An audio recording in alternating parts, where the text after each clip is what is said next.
Nurturing Connections Homeschool, and today we are doing a Plan With Me session. So basically, I'm going to flip the camera around and I'm going to take you through the process of planning the upcoming week for our homeschool kindergarten. I'll be using the preschool bucket planner that I put together, and I'll link it below if you want to check it out. But I'll share with you our buckets and how we draw from those buckets to put together a grand checklist for the week, and then how we use that throughout the week to make our kindergarten happen. So let me flip the camera now and we're going to go ahead and get started. Okay, so for my planning, I am using this particular checklist agenda form that I have in my kindergarten and preschool bucket planning system, but I actually also have this particular form in member freebies. So you can download it for free if you want to try it out. Basically, I just put the week up at the top, and then I have my 8 buckets to fill in. So I have discipleship, reading, writing, math, social studies, science, creative expression, health and physical education, and life skills. And so what I'm going to do is I'm going to go through my buckets here, plug in the pieces that I want to cover this particular week, and then this gets used as a checklist. So I do what works for me on those particular days. Sometimes we do things in the evenings. Just depends on what our week looks like, but this allows us to be intentional and to cover the things that we really want to get done in the week. So let's get started. Discipleship. I'm going to come on over here to my discipleship bucket.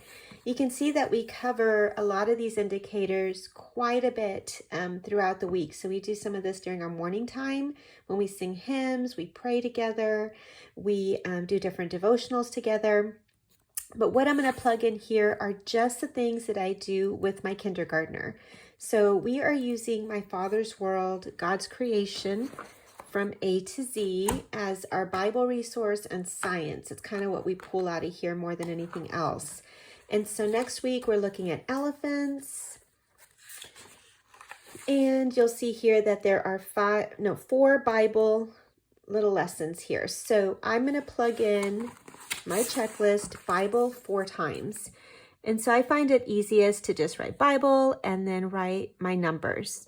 And so after we complete the first one, I'm just going to circle it, the second, third, and fourth, and then I cross it off for the week when we're done with those particular lessons. Another thing that we're using for Bible is Big Thoughts for Little People. So this is actually something that we are doing as part of our reading curriculum. And we pretty much cover that about twice a week. And so what this has is specific letters that we look at.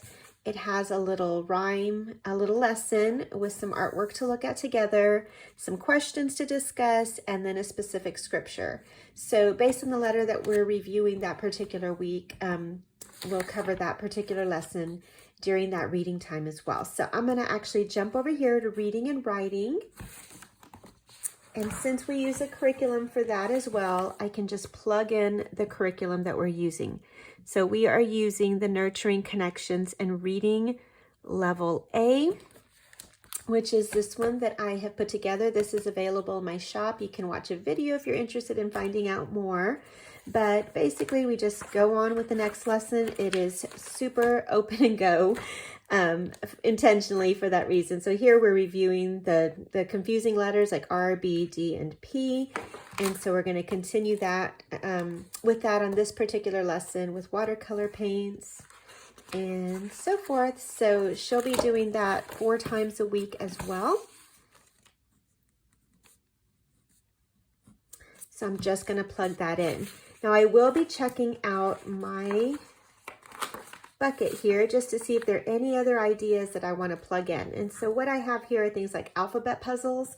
So I could plug that in. It's something that she can work on during activity time. The letter factory or the word factory, now that she's reading short words, I do want to do the word factory because I think it'll be a lot more relevant for her now. And that will be it for reading and writing. As far as the Nurturing Connections and Reading, this integrates the writing component. So it's all in there together. And then we have math.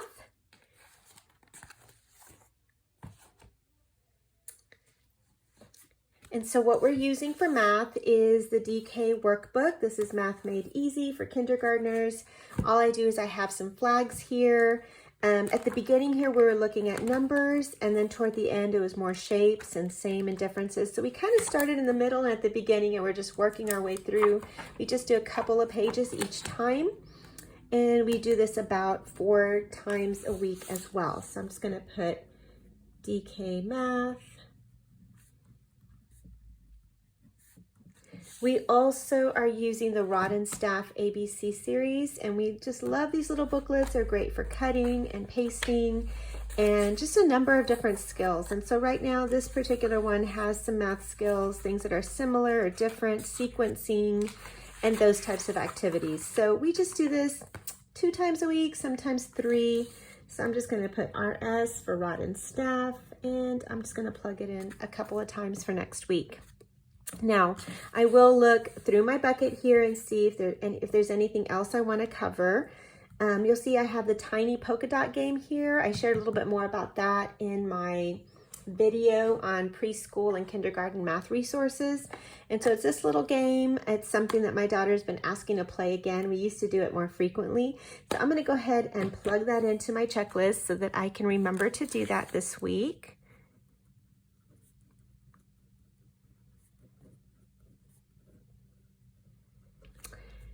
And let me see, the best counting book. So I shared this one actually in one of my preschool bucket planning videos, and it's something that I plugged in here and just have not gotten around to doing it. So I'm going to go ahead and plug it in. We want to make sure to cover that, and so I'm going to put it in a couple of times this week, and then we'll just keep going until we finish it off. So that's what we have for math. Now for social studies, let me kind of zoom over here. These are my extra buckets. I'll come back to that in just a bit. Over here for social studies, I have things like full name and birthday, address. I do want to touch on that again, so we're going to be intentional about focusing on learning our address, just in case she's forgotten any of that. We have been going over our phone numbers, so we make sure that was fresh in her mind. What else do we have here?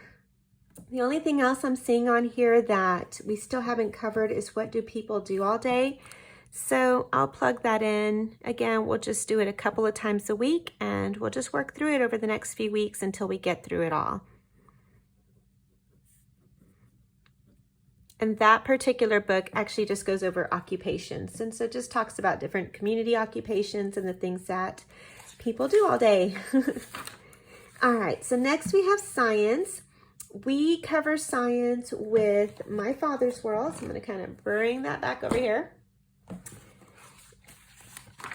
We are covering elephants next week. And so what I do for this is I just kind of glance through this. Most of what we do for science is the living books that come with My Father's World in the book list. So in the back, there's a book list under elephants, and it gives us a number of books with elephants in them. Some are fictional, some are nonfiction. And so we just get a ton of them from the library, and we make sure that we get through those books by the end of the week. So I'm just going to put elephant books here. And our goal is usually to read about 4 or 5 of them. This is usually something that Dad reads with them during bedtime. And so it's a nice treat for them. And they're also working toward our goals here. And so that's what I skipped through here. These were my my extra bucket sheets. And so you'll see, you know, we covered people. These were the books that we read together or we borrowed, and then I checked them off as we went. We had octopus books and books on water and insects and so forth. And so I'm just jotting them down here. We're going to have a record of all the books that we read together by the end of it. But here I just keep it simple. We have these books in a library basket, and so we just basically pull them out and enjoy them, and then I just keep track of it here. I also want to look through here to see what else they are suggesting for the elephants.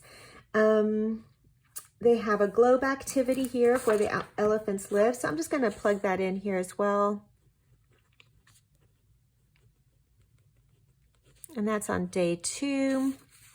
They have an elephant mask, And so I'm actually going to put that under creative expression. It's something that is fun and it's artwork, and so they can do that, or she can do that during creative expression time. We also do some classical music, and so I'm going to plug that in. And it does suggest a zoo trip, so I'm not sure if we're going to get to do that this particular week, but we'll definitely put that in our bucket over here. And that's something that we can aim to do by the end of the year. So we can target that as well. So that's what we're doing for science this particular week. Oh, another thing I'm going to add on, I did see on PureFlix a show on elephants. And so I'm going to let the kids enjoy that one. So it's Elephant Tales, and that's something that they can watch and enjoy, and it'll tie in nicely with our lessons here. All right, so creative expression, I'm going to come into this bucket. You'll see that a lot of this gets taken care of. I've been very blessed that my mother-in-law was a former art teacher, and she comes once a week to do art with the kids. So that is such a blessing because they use pastels and paints and all the stuff that I'm not good at all. So they enjoy that time with her, and she enjoys that time with her grandchildren. So I'm just going to put art with grandma. And the only other thing that I want to be intentional about here is games. So I play games and puzzles. So we're already doing a puzzle this week, but I do want to be intentional about playing games with my little one. It's something that sometimes we don't have a lot of time for because I'm working with the older kids. And so I have an extra bucket here with a list of the games that we own. And I'm just going to look through the list to see which ones we haven't played just yet and plug that in.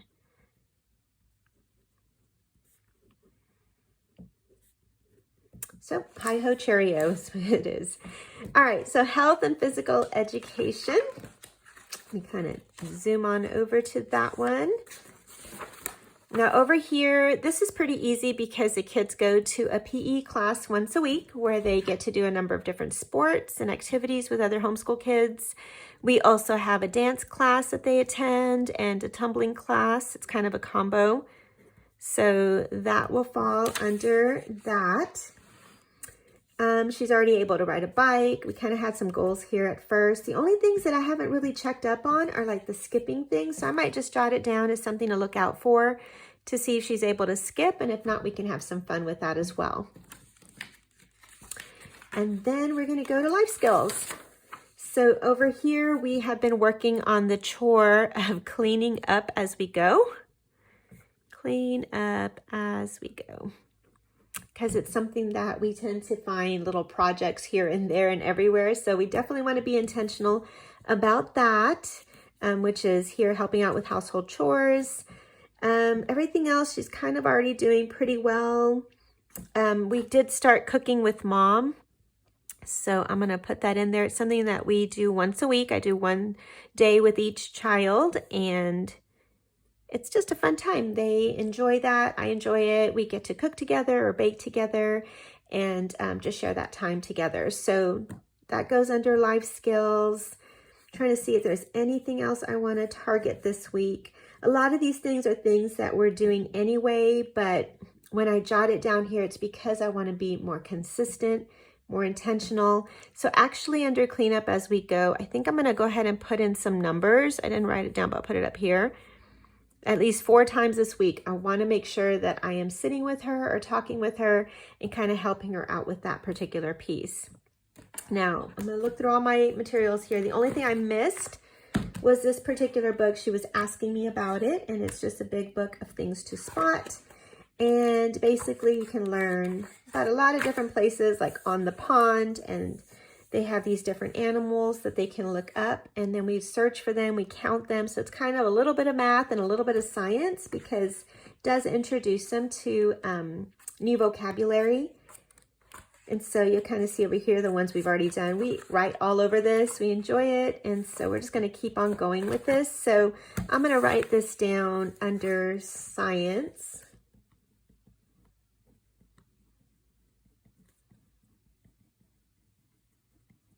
Things to spot, and we'll just do that a couple of times this week.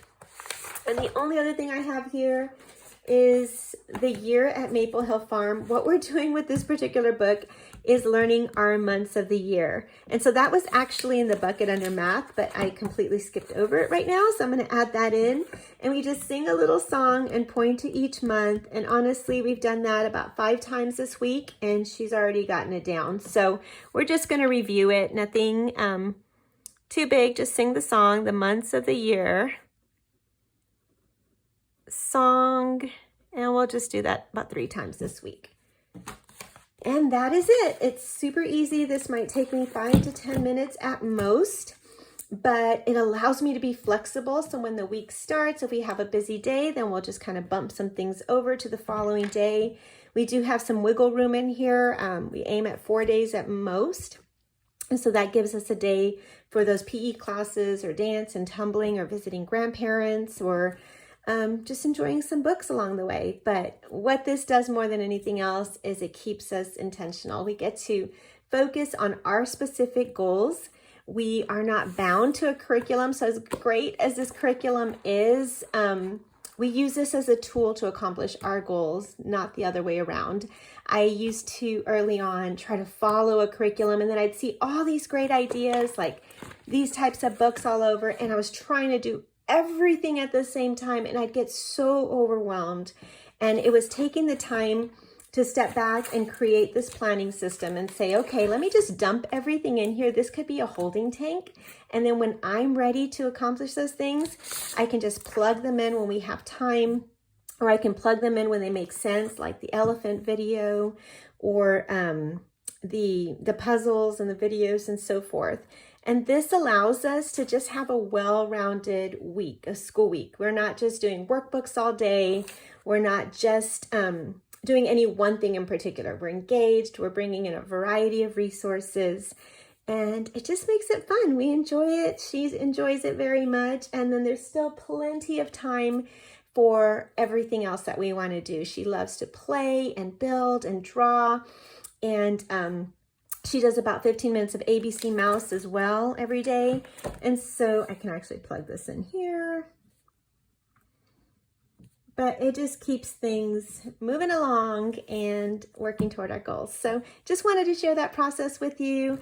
Again, if you're interested in the bucket planning system, you can go through that tutorial series. It is absolutely free in member freebies, so you can go check that out. And if you found this helpful, make sure to subscribe to my channel. I'll get more videos up soon.